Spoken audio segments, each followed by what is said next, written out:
She served him with loyalty. He repaid her with cruelty. But karma watched. His fist slams the mahogany desk. The crystal paperweight jumps. 41-year-old Serena Okoye stands 3 feet away, hands clasped so tight her knuckles turn white. Her 13-year-old daughter Zara watches from the hallway, school bag still on her shoulders, eyes wide like a deer caught in headlights. 6 years, Damian Hargrove says. His voice cuts through the air like a blade. 6 years of my generosity, and this is how you repay me? The Persian rug bleeds amber liquid across its intricate threads. Shattered crystal glitters under the chandelier light. Papers scatter across the floor like autumn leaves. A vase that cost more than Serena makes in a year lies in pieces by the window. Mr. Hargrove, I swear I never touched. Are you calling my son a liar? Marcus Hargrove leans against the doorframe, 32 years old, drink in hand. His smile doesn't reach his eyes. He takes a slow sip, watching. Hi, viewers, kindly tell us where you're watching from and what time it is. Serena's throat closes. Words die before they reach her lips. She scrubbed this mansion's floors for 6 years, washed windows until her reflection stared back at her from glass so clean it seemed to disappear. Pressed shirts with military precision. Made herself invisible. Made herself necessary. Made herself safe. The rug alone is worth more than you'll earn in 5 years, Damian continues. His gray eyes hold no warmth, no recognition. She's been brewing his coffee at 6:15 every morning for 2,190 days. 2 sugars. No cream. He doesn't know her daughter's name. Zara takes 1 step forward. Serena catches her eye. Shakes her head once. Don't. The girl freezes. Marcus swirls his drink. Ice clinks against glass. I came in to get a file. Found her dusting. She knocked everything over. Clumsy. Serena's pulse hammers in her throat. Her hands shake. She folds them behind her back so no one sees. I wasn't in the study today, she whispers. I was downstairs, preparing dinner. I haven't been up here since this morning when Enough. Damian stands, 6'2", custom suit. The kind of power that doesn't need to be loud. You're terminated. Effective immediately. The room tilts. Serena grabs the back of a chair. I'm deducting the damages from your final paycheck. You have 48 hours to vacate the servants' quarters. 48 hours. 6 years reduced to 2 days. Zara's hand covers her mouth. A sound escapes, small, broken. Marcus finishes his drink, sets the glass down on Damian's desk, right on top of the quarterly reports, no coaster. He walks past Serena close enough that she smells the whiskey on his breath. Pauses at the door. Should be more careful, he says. At your age, jobs like this don't come easy. His footsteps echo down the marble hallway. Damian's already back in his chair. Eyes on his computer screen. She's dismissed. Erased. Gone. Serena turns. Her legs move, 1 foot, then the other. Zara reaches for her hand. Her daughter's fingers are ice cold. They walk down the back stairs. The ones the staff use, the ones the Hargroves never see. 3 floors above them, in a small office filled with security monitors, Felix Ibarra rewinds the footage, watches it again. Marcus Hargrove entering the study at 4:47 p.m. Alone. He picks up the vase, studies it, then drops it. Deliberate, controlled. He pours his drink on the rug, scatters the papers, breaks the glass, checks his watch, finishes his whiskey, straightens his tie, then walks out to find Serena. Felix's hand hovers over the keyboard. He's worked for the Hargroves for 10 years, seen things, said nothing, kept his head down, kept his job. His phone buzzes, text message, job offer from Hargrove Industries' biggest competitor. Better pay, actual respect, actual dignity. He looks at the screen, at Marcus's calculated destruction, at the timestamp that proves everything. His finger hits save, then copy. then copy again. What Felix doesn't know yet is that his decision will destroy an empire built on cruelty and silence. 6 years earlier, Serena held her husband's hand in a hospital room that smelled like bleach and death. Malik Okoye died at 39, a construction accident, scaffolding that wasn't secured, safety equipment that wasn't provided, a company that cut corners and a foreman who looked the other way. The funeral cost $4,000. The insurance company found loopholes in the policy. Pre-existing condition, they said, Malik's high blood pressure. Like that had anything to do with falling 3 stories onto concrete. The construction firm declared bankruptcy 2 weeks later.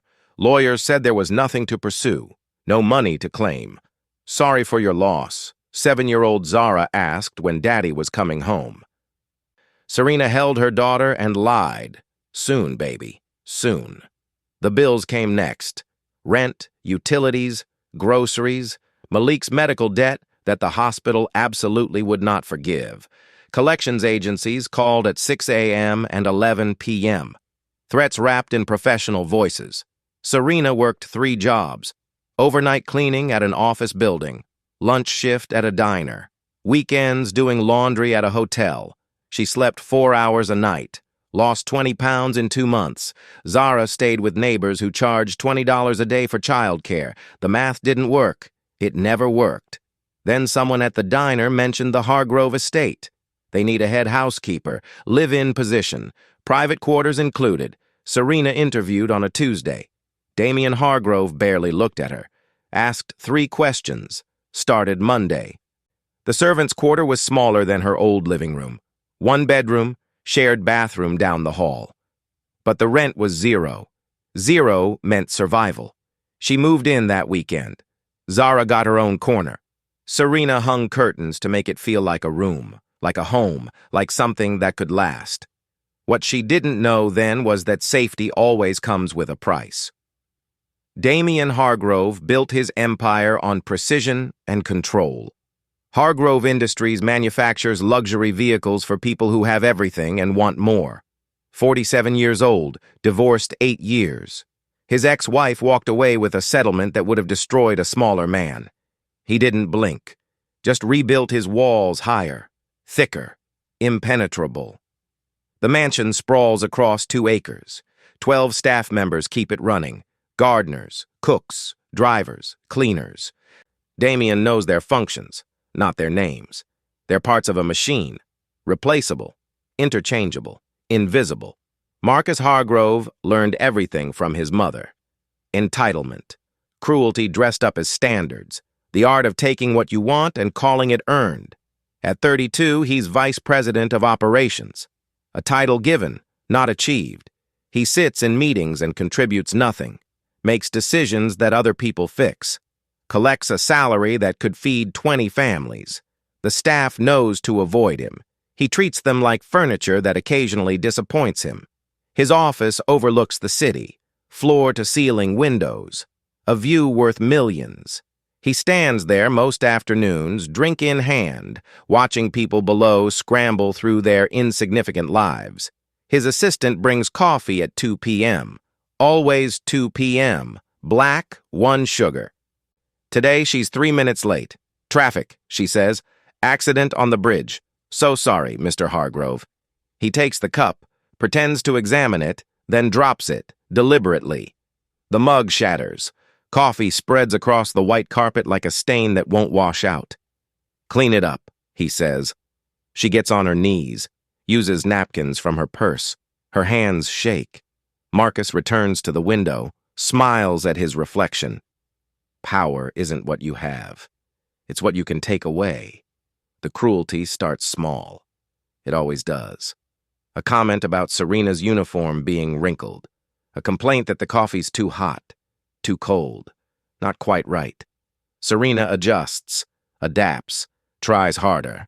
Marcus spills his drink on the freshly mopped floor, stands there, waits, watches Serena get the mop, fill the bucket, scrub the marble on her knees while he drinks another scotch, and tells his father about the quarterly projections. Damian glances over, says nothing, returns to his newspaper. The next week, Marcus invites 12 people over. Last minute, 8 p.m. on a Thursday. Serena's making dinner for Damien. Now she's preparing appetizers for 13. The kitchen becomes chaos. She burns her hand on the oven, doesn't have time to run it under cold water. Just wraps it and keeps moving. The guests leave at midnight. Marcus finds her cleaning the living room at 12:45. "You missed a glass?" he says. Points to the table. There's no glass there. She checks anyway. Apologizes. He walks away smiling. Her paycheck the next week is short $200. Late meal service. Marcus's signature on the deduction slip. Serena asks to speak with Damien. His assistant says he's busy. Try next week. Next week becomes next month. The message is clear. Don't waste his time. Zara watches her mother's hands crack and bleed from the cleaning solutions. Brings lotion from the drugstore. Sits with her after midnight and rubs it into the damaged skin while Serena tries not to cry. "Why do you stay?" Zara asks. She's 13 now, old enough to see, too young to understand. "Because we have a roof," Serena whispers, "and that matters more than pride." But Marcus isn't done. He's just getting started. Today he walks past Serena in the hallway, deliberately bumps into her. She's carrying fresh linens. They scatter across the floor. He doesn't apologize, doesn't acknowledge her. Just keeps walking while she kneels and gathers the sheets that now need to be washed again. What Marcus doesn't know is that the security system was upgraded 3 weeks ago. Cameras in every room except bedrooms and bathrooms.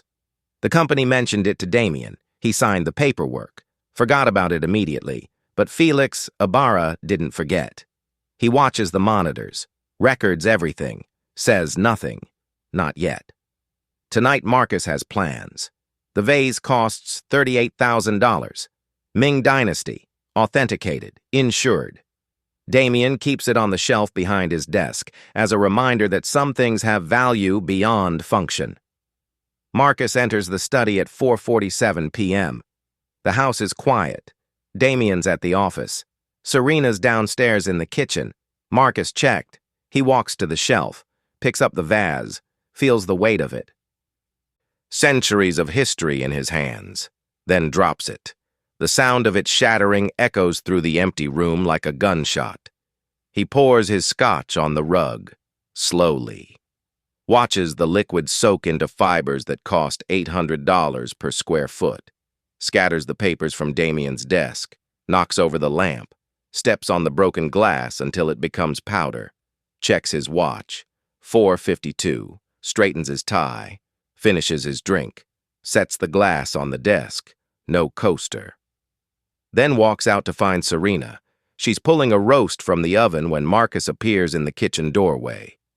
"My father needs you upstairs, his study, now." Her stomach drops. She wasn't scheduled to clean the study until tomorrow. "Is everything—" "Now," Marcus repeats. She wipes her hands, follows him up the back stairs. Her heart pounds. She's done something wrong, she must have. But what? The study door is open. Destruction everywhere.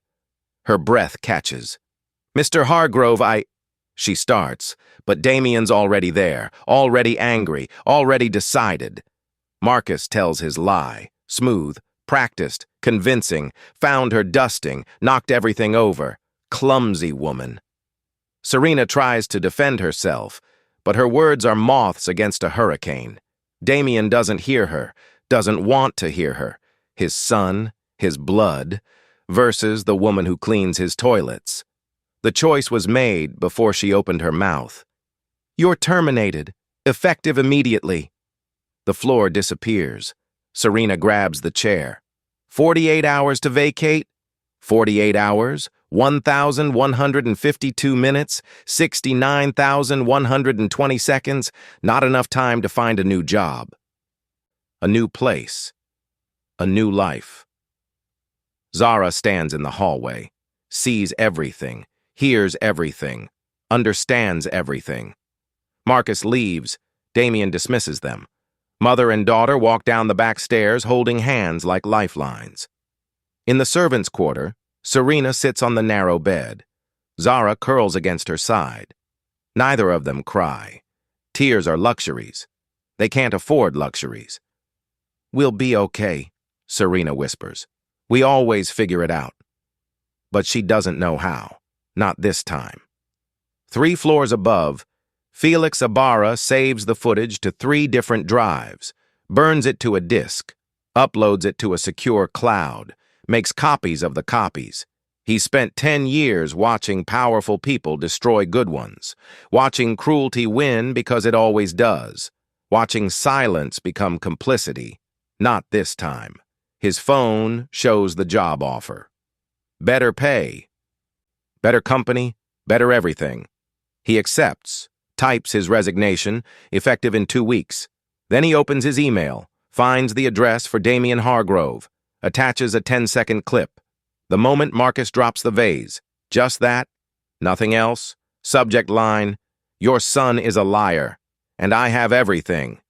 His finger hovers over send. 1 click. That's all it takes to burn down an empire. He clicks. The email delivers at 11:37 p.m. Damien's phone buzzes on his nightstand. He ignores it.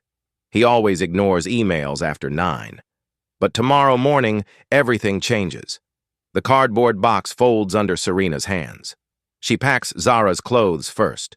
The pink sweater with the hole at the hem, the jeans from the thrift store, the winter coat that's too small but still the warmest thing they own.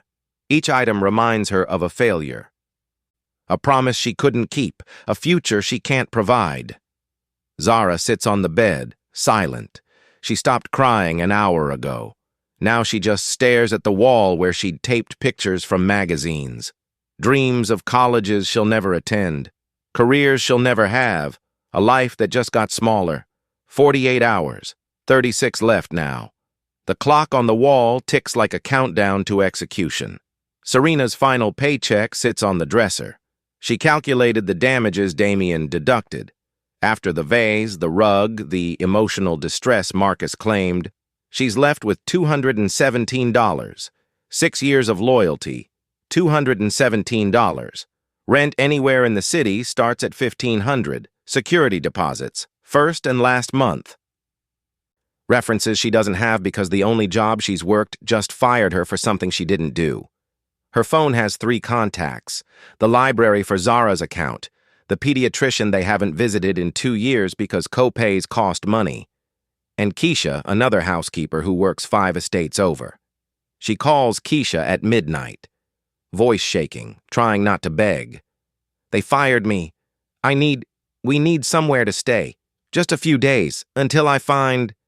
"Girl, I'm sleeping on my sister's couch," Keisha says. "There's no room. I'm sorry. God, I'm so sorry." The line goes quiet. Then Keisha adds, "But listen, Felix from security, he's been asking about you, left his number with me last week.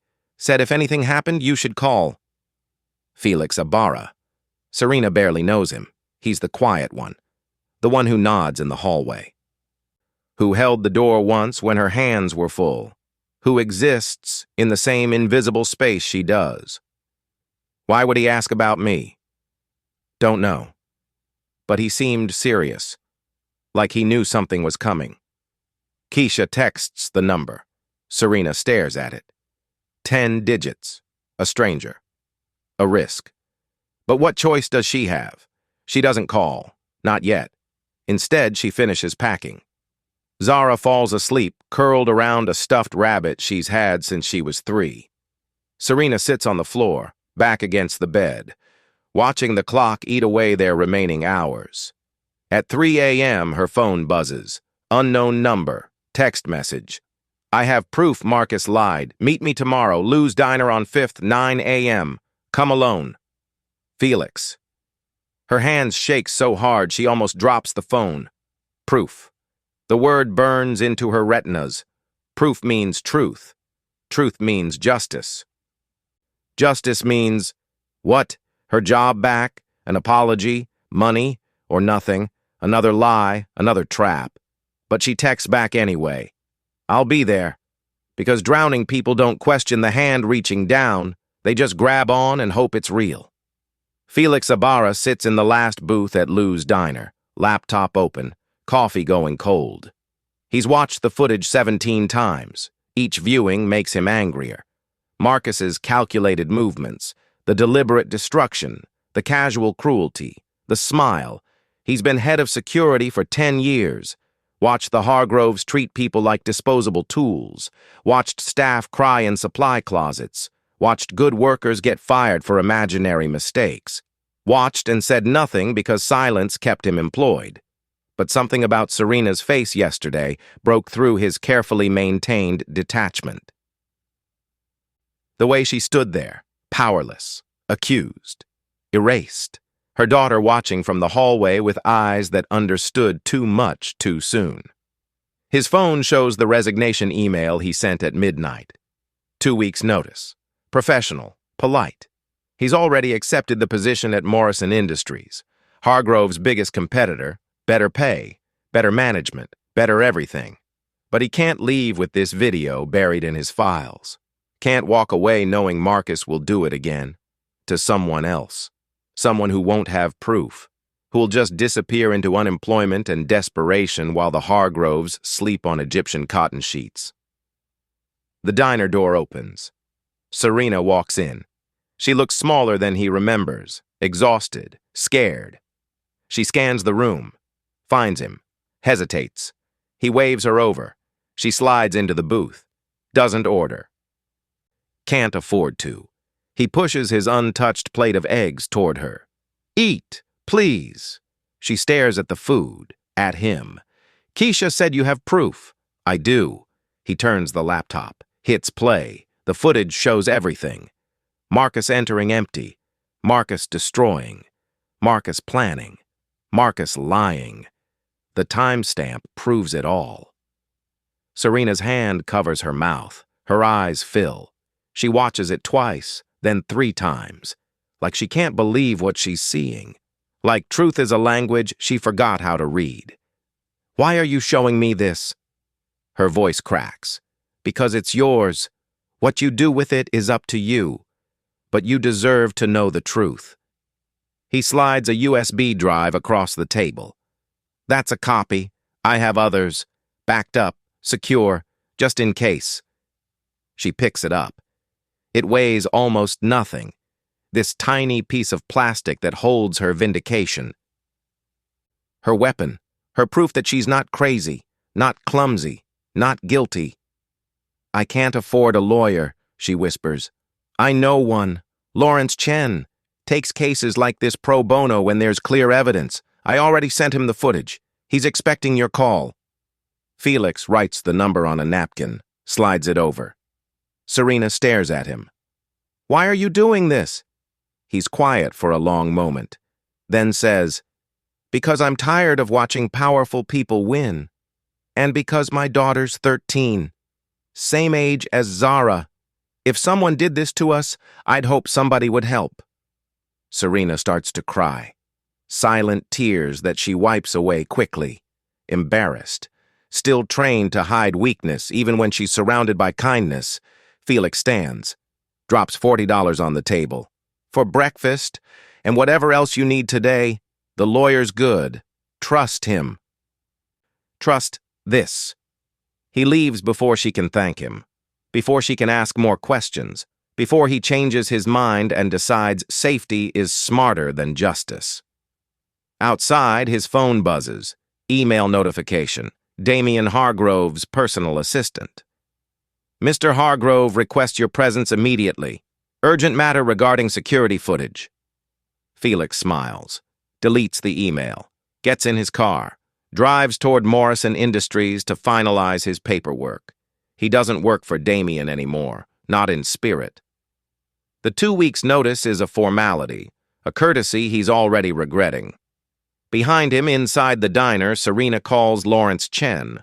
The phone rings 3 times. A voice answers. Professional. Kind. I've been waiting for your call. Felix sent me everything. And Ms. Okoye? We're going to destroy them. The homeless shelter smells like disinfectant and defeat. Serena and Zara share a cot in a room with 40 other people, snoring, coughing, crying. The lights never fully turn off. Sleep comes in fragments. Zara misses 3 days of school. Can't focus anyway. Can't stop thinking about the servants' quarter that was small but theirs, the corner that was hers, the curtains her mother hung to make it feel like home. Serena spends mornings on her phone, calling jobs, filling applications. No one's hiring. Or they are, but they want references, experience, background checks that show stability. She has none of these things. Her savings account holds $217, minus the $40 Felix gave her, minus the $7 she spent on bus fare, minus the $12 for dinner at a fast food place because Zara needed something warm. The math doesn't work. It never works. On the 4th day, Lawrence Chen calls. "I've filed the lawsuit. Wrongful termination, defamation, emotional distress. The footage is ironclad. They'll want to settle." "How long?" Serena asks. "Cases like this? Could be months, could be a year. Depends how hard they fight." "A year. She'll be dead in a year. Or worse. Alive but broken beyond repair." "There's another option," Lawrence says. "I send the footage to the media. Local news loves stories like this. Rich family destroys single mother. It'll pressure them to settle faster. But it'll also make this very public. Your name, Zara's name, everything." Serena looks at her daughter. Zara's doing homework on the cot. Math problems she's already behind on. Still trying, still believing effort matters. "Do it," Serena says. "Send it everywhere." That evening, Keisha texts, "Girl, turn on Channel 7. The news anchor looks serious, concerned. "Tonight, an exclusive investigation into one of the city's wealthiest families and allegations of abuse toward their household staff." The footage plays. Marcus destroying the study, the timestamp, the lie. Serena's face when Damien fires her. Zara in the hallway, small, scared, powerless. The anchor continues. 41-year-old Serena Okoye worked as head housekeeper for Hargrove Industries CEO Damien Hargrove for 6 years. She was terminated after being falsely accused of destruction. She did not commit. Security footage obtained by Channel 7 shows Marcus Hargrove, vice president of operations, deliberately staging the incident. The phone number for Lawrence Chen's office flashes on screen. If you've experienced similar treatment, call now. Within an hour, 12 former Hargrove employees contact the firm. Stories of cruelty, wage theft, harassment, fear. They'd stayed silent because who fights a billionaire and wins? But now there's proof. Now there's momentum. Now there's hope. Serena's phone buzzes. Unknown number. "This is Janet Moore from Morrison Industries. We saw the news. We're looking for experienced household managers for our executive team. Are you interested?" She reads the message 3 times, waits for the catch, the trap, the joke. But there's just a phone number and an interview time, tomorrow at 10 a.m. Zara looks up from her homework. "Mom, you okay?" Serena shows her the message. Zara's eyes go wide. "Is this real?" "I don't know, baby, but we're going to find out." That night, Serena sleeps 4 hours, the best sleep she's had in a week, because maybe, just maybe, the universe is listening. Damien's phone rings at 6 a.m. His attorney. "We need to talk. Now." By 7, he's in the lawyer's office watching the news coverage, the footage, the interviews with former staff, the public outrage building like a wave that's about to crash. "Settle," the attorney says. "Today, before this gets worse." "Absolutely not. My son made a mistake, but—" "Your son committed fraud, defamation, possibly criminal misconduct. The footage is everywhere. Twitter, Facebook, TikTok. You're trending for all the wrong reasons. Hargrove Industries stock dropped 3% this morning. Your board is furious." Damien's jaw clenches. "How much?" I'd recommend full back pay, compensation for damages, public apology, excellent reference. We're looking at 200,000 minimum to make this disappear quietly. 200,000 for a housekeeper? 200,000 to save your company's reputation, to avoid criminal charges against your son, to stop the bleeding before every former employee comes forward with a lawsuit. The door opens. Marcus walks in, confident, unconcerned. This is ridiculous, so I fired a cleaner. Who cares? The attorney plays the footage. The entire city cares. 23 news outlets picked up the story. You're a national embarrassment. Marcus's confidence cracks, just slightly. That footage was private. How did... Felix Ibarra, Damien says quietly. Head of security. He resigned yesterday. So fire him, sue him for... He doesn't work here anymore, and the footage was legally obtained as part of his job responsibilities. We have no case against him. The attorney's phone buzzes, then buzzes again. I'm getting calls from other former staff. They're organizing. This isn't going away. Damien stands, walks to the window, looks down at the city. His empire, built on control, on power, on the belief that money solves everything. Draft the settlement, he says. Whatever it takes. Make this go away. Marcus's face goes red. You're going to pay her? After you lied. Damien's voice is ice. After you destroyed my property and blamed an innocent woman. After you made us look like monsters on national television. I was just... Get out! Marcus doesn't move. Damien turns. Meets his son's eyes. You're done. Effective immediately. Security will pack your office. Don't come back. The color drains from Marcus's face. You can't. I just did. Lawrence Chen's office calls at noon. The offer, full back pay for 6 years, $150,000 in damages, public apology issued through official channels, glowing reference letter, and a gag order. Serena can't discuss the case, can't give interviews, can't pursue further legal action. Serena sits in Lawrence's office, Zara beside her. What do I do? You take it, Lawrence says gently. This is more than most people get. This is vindication. This is your fresh start. She signs the papers. Her hand shakes, but she signs. The check clears 2 days later. Serena stares at the number, more money than she's ever seen. Enough to breathe.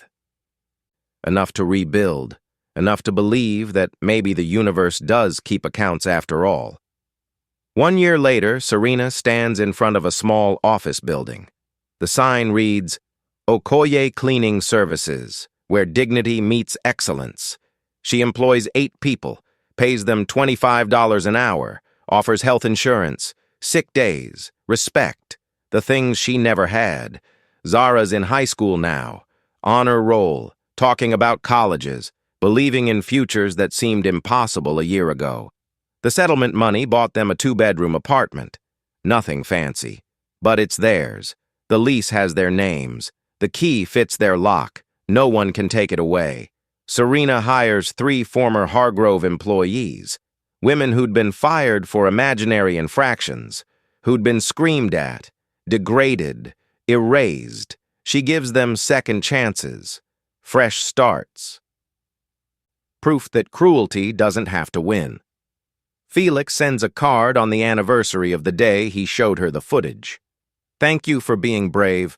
Thank you for fighting. You changed more than your own life. She frames it. Hangs it in the office. Damien Hargrove's empire survived. Barely. The board forced him into sensitivity training. Required him to implement staff protection policies. Hargrove Industries' reputation took years to recover. Some clients never came back. Marcus works at a mid-level firm now. No title, no power, no staff to torment, just a desk and a boss who doesn't care about his last name. He sees Serena once, at a coffee shop. She's with Zara, laughing about something, free, happy, unburdened. He looks away first. Serena teaches Zara the prayer her own mother taught her. What goes around comes around. The universe keeps accounts even when people don't. But she adds something new. And when the universe comes to collect, make sure you're on the right side of the ledger. Make sure kindness is your currency. Make sure you lift people up instead of tearing them down. Because power isn't what you take from others. It's what you give when you have nothing left to lose. Zara writes it down, tapes it to her mirror, reads it every morning. Years later, when she's a lawyer fighting for workers' rights, she'll remember her mother on her knees scrubbing floors. She'll remember the way cruelty tried to break them. She'll remember the way justice, slow and imperfect, finally showed up. And she'll fight for every person who's invisible, who's disposable, who's told their pain doesn't matter, because it does matter, every time. Without exception. Serena sits in her small office, reviews payroll, makes sure every employee gets paid fairly, on time, with respect. Her hands have healed, the cracks are gone, but she remembers them, keeps hand lotion in her desk drawer, offers it to her staff. A small gesture, a reminder. We were broken, we survived, we're here. The phone rings, new client, big contract, growing business. She smiles, answers. Okoye Cleaning Services, how can we help you today? Outside, the city moves. People rush, struggle, fight, win, lose. The world keeps turning, indifferent to individual suffering, unconcerned with small justices. But sometimes, just sometimes, karma watches, keeps score, evens the scales. And when it does, the whole universe holds its breath and remembers that loyalty matters, that cruelty has consequences, that the powerful can fall just as far as they've climbed. Serena served with loyalty. Damien repaid her with cruelty. But karma watched, and karma always collects. If this story touched your heart, if you believe in second chances and the power of standing up for what's right, subscribe to this channel and turn on notifications. We share stories that inspire, that remind us we're not alone in our struggles, and that justice, however delayed, is always worth fighting for. Drop a comment below and share your own story of resilience. Your words might be exactly what someone else needs to hear today. Together we rise. Together, we heal. Together, we prove that kindness is the strongest force in the universe.